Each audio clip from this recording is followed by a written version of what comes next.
The Minister of Foreign Affairs, Geoffrey Onyeama, says funding and other logistics are the major causes of the delayed intervention evacuation of Nigerians in the diaspora following outbreak of the coronavirus pandemic. He said government had to reduce the level of intervention and evacuation of Nigerians abroad due to these factors. We're expecting a lot more. First of all, I think that we experienced difficulties because, there was no funding for that.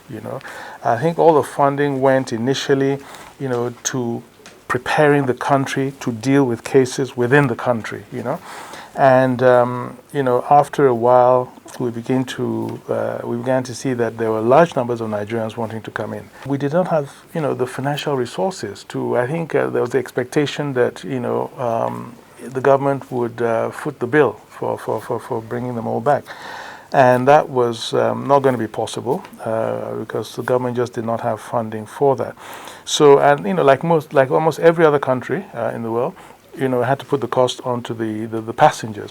But we managed to pay the cost of the enforced and supervised quarantine for 2 weeks. Which was a huge amount of money, actually.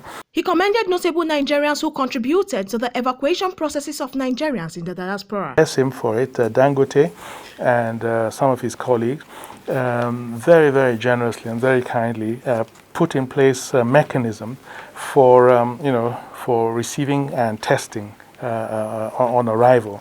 And of course, things had also evolved because within Nigeria, we had also began to have a much larger numbers of community infections. So it wasn't just, the danger was not from outside any longer, but from within Nigeria.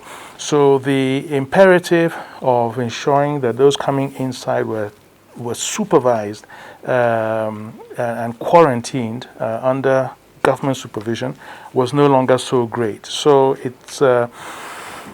it made it easier in terms of the numbers we could bring back, because now we have a system of isolating yourself at home. You no longer need to go into a hotel and so forth. So more people are able to come back as a result of that. So more or less we're moving ahead, in an acceptable fashion.